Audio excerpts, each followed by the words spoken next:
1642 সালের বড়দিনে Isaac Newton জন্মগ্রহণ করেন। তার জন্মের কয়েক মাস আগেই পিতার মৃত্যু হয়। জন্মের সময় আইজাক ছিলেন দুর্বল শীর্ণকায় আর ক্ষুদ্র আকৃতির। ধাই তার জীবনের আশা সম্পূর্ণ ত্যাগ করেছিল।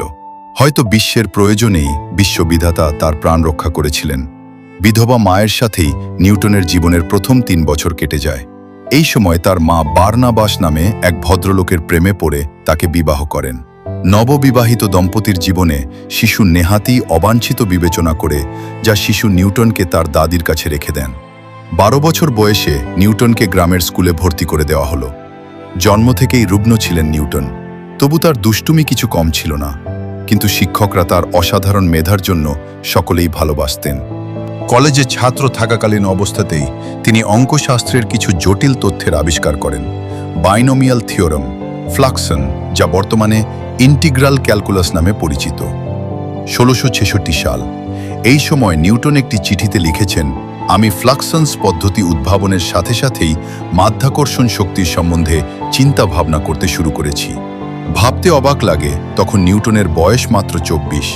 নিউটন চাঁদ ও অন্য গ্রহ নক্ষত্রের গতি নির্ণয় করতে সচেষ্ট হন, কিন্তু তার উদ্ভাবিত তত্ত্বের মধ্যে কিছু ভুল ত্রুটি থাকার জন্য তার প্রচেষ্টা অসম্পূর্ণ ও ভুল থেকে যায়। এই সব অসাধারণ কাজ ও মৌলিক তত্ত্বের জন্য সেই তরুণ বয়সেই নিউটনের খ্যাতি পণ্ডিত মহলে ছড়িয়ে পড়ল।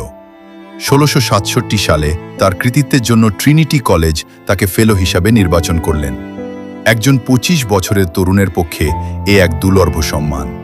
এইবার তিনি আলোর প্রকৃতি ও তার গতিপথ নিয়ে গবেষণার কাজ শুরু করলেন এবং এই কাজের প্রয়োজনেই তিনি তৈরি করলেন প্রতিফলক টেলিস্কোপ।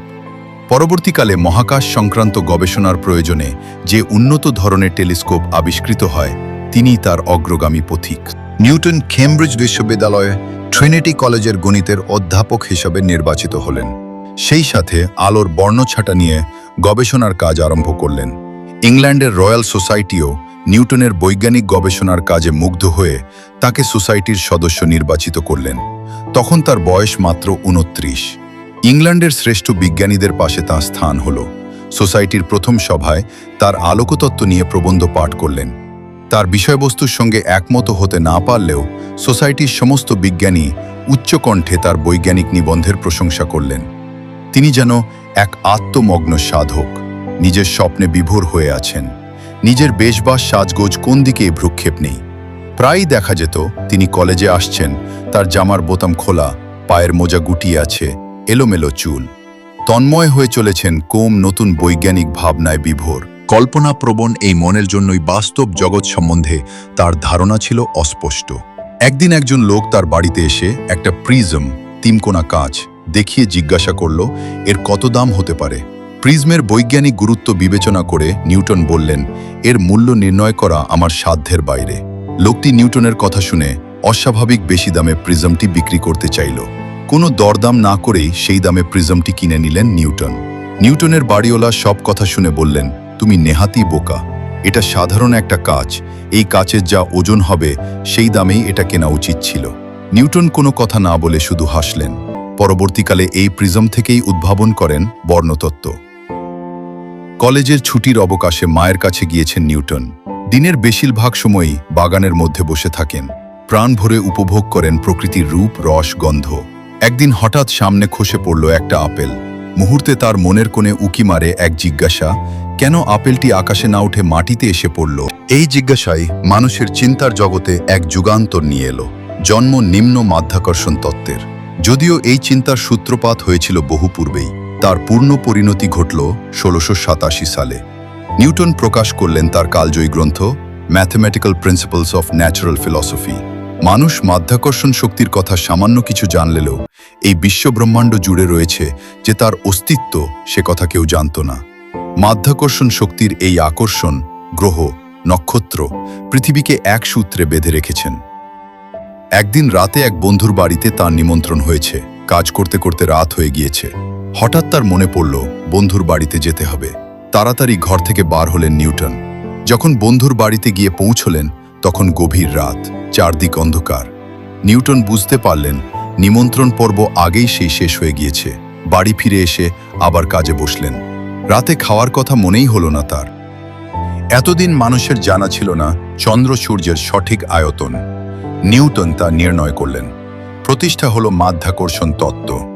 এই তত্ত্বের যাবতীয় বিবরণ তিনি লিখলেন তার প্রিন্সিপিয়া গ্রন্থটিতে, প্রিন্সিপিয়া ম্যাথমেটিকা।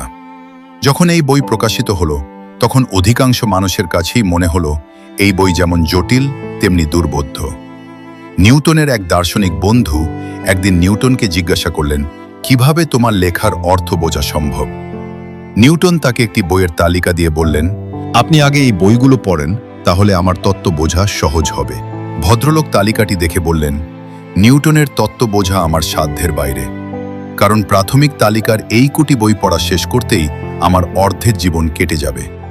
নিউটনের ফিলসফিয়া ন্যাচুরালিস প্রিন্সিপিয়া ম্যাথমেটিকা ল্যাটিন ভাষায় রচিত একটি গুরুত্বপূর্ণ গ্রন্থ, যা 3টি খণ্ডে বিভক্ত।